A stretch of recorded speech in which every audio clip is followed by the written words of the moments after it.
It is with immense pride and excitement that we announce a significant discovery from the heart of Patagonia.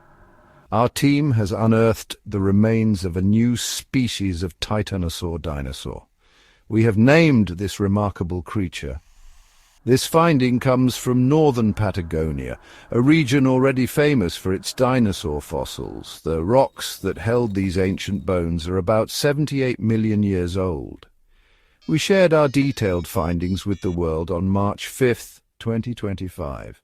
This was published in the prestigious. The name we chose carries deep meaning for us and for science. The genus name means Titan of the Salt. Chadi is a word from the local Mapudungun language, meaning salt. This refers to the salitral Moreno lowlands, a salt-flat area near where we found the fossils. Titan, of course, refers to its group, the Titanosaurs, which were huge dinosaurs. The species name is a tribute. It honors the late Professor Jorge Calvo, a truly respected Argentinian paleontologist. His work has inspired so many of us in this field. Discovering a new Titanosaur is always a thrilling event for any paleontologist. Titanosaurs were some of the largest land animals to have ever lived. They roamed the earth during the late Cretaceous period. Our comes from the Anacleto Formation. The journey to uncover began at a specific location in northern Patagonia. We conducted our excavation at a quarry situated just outside the city of General Roca. The rocks here belong to the Anacleto Formation. These rocks are very, very old. Geologists have dated them to approximately 78 million years ago. This places them firmly in the late Cretaceous period. The Anacleto Formation is a treasure chest for paleontologists. It has yielded many important fossils over the years.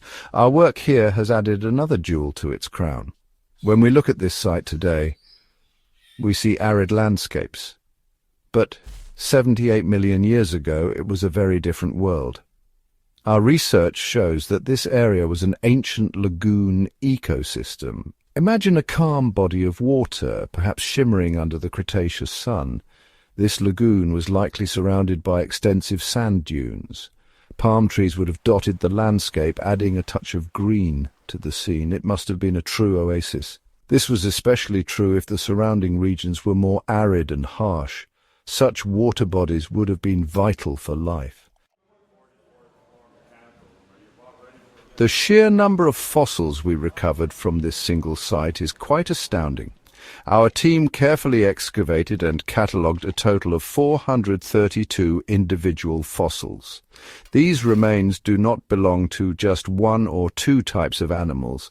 Instead, they represent more than 100 different animal groups. This is a remarkable diversity to find concentrated in one small area. It tells us that the lagoon ecosystem was incredibly vibrant and supported a complex web of life. One of the most striking features of this fossil assemblage is the overwhelming dominance of turtles. More than 90% of all the fossils we found belong to freshwater turtles. This is a very high proportion. It suggests that the lagoon was an extremely favorable habitat for these reptiles. Perhaps it was a major nesting ground for them, or maybe the conditions were perfect for their food sources to thrive. The abundance of turtle fossils paints a picture of a water body teeming with these shelled creatures. They must have been a very common sight in and around the lagoon. Of course, turtles were not the only inhabitants of this ancient aquatic paradise. We also found fossils of various types of fish. Now let us focus on the star of this discovery. This dinosaur was a herbivore. This means it fed on plants. In the late Cretaceous ecosystems of South America, titanosaurs were the most important plant-eating animals. They played a crucial role in the food web. By consuming large amounts of vegetation, they converted plant energy into a form that could be used by other animals. They were primary consumers, forming the base of the herbivore food chain. Younger, smaller titanosaurs might have also served as prey for the large carnivorous dinosaurs of the time, though we haven't found direct evidence of this at this specific site yet. When we talk about titanosaurs, people often imagine truly colossal animals. Some species, like Argentinosaurus, were indeed among the largest creatures to ever walk the earth. However, was on the smaller side for a titanosaur. We estimate its total length to be around 22 feet, or approximately 7 meters. To give you a better idea, this is comparable to the length of a modern minibus or a large recreational vehicle. While not a giant among giants, it was still a very large animal. Our analysis of its bones suggests that it had a relatively slender build compared to some of its more massive cousins. In terms of its classification, belongs to a group of titanosaurs known as the Rhynchosauria. Titanosaurs themselves are a diverse group of sauropod dinosaurs. Section 5. Unique anatomy, what made special. Every new species of dinosaur is defined by a unique set of anatomical features. These are the characteristics that distinguish it from all other known species. We were fortunate to recover about 20 fossil bones. While this is not a complete skeleton, these bones have provided us with enough information to identify its special traits. These unique features are crucial. They are like a fingerprint, allowing us to confidently say that we have found something new to science. Studying these details helps us understand not just itself, but also the broader patterns of evolution within the Titanosaur group. One of the most notable features is found in its femur, which is the thigh bone. The femur shows a distinct lateral bulge.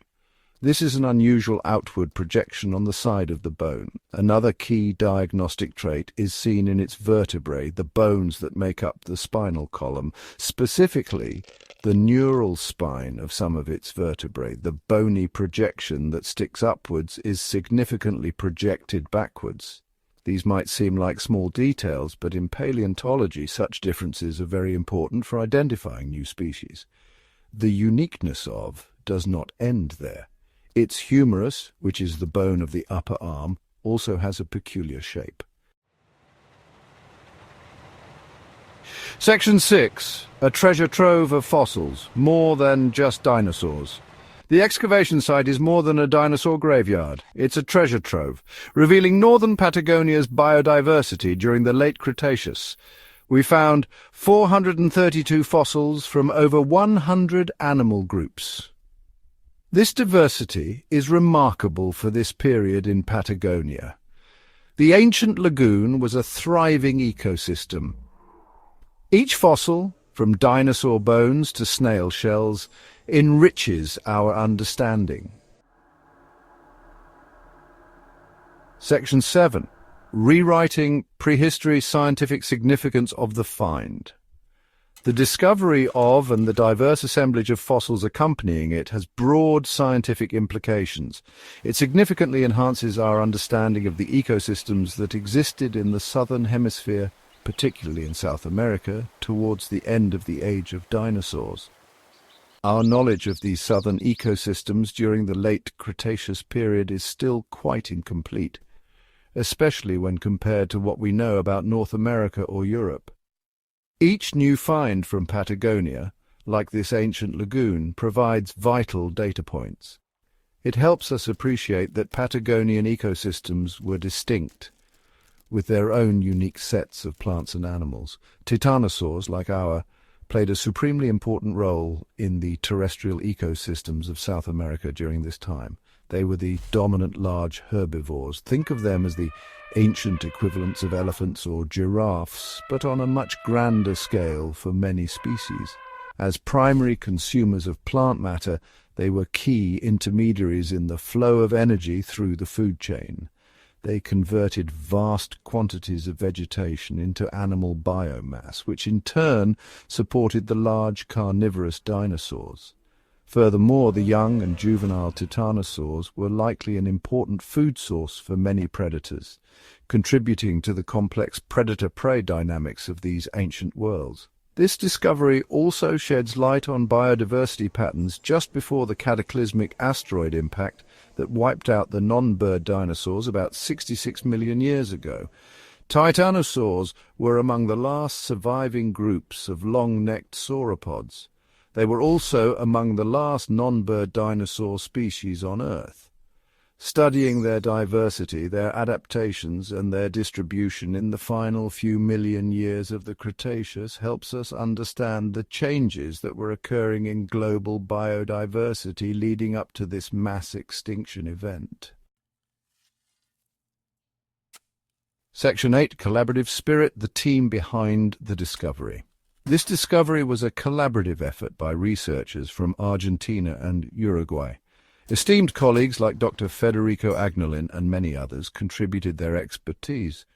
Modern paleontology is a team science requiring diverse skills and knowledge. We are grateful to the National Geographic Society for their generous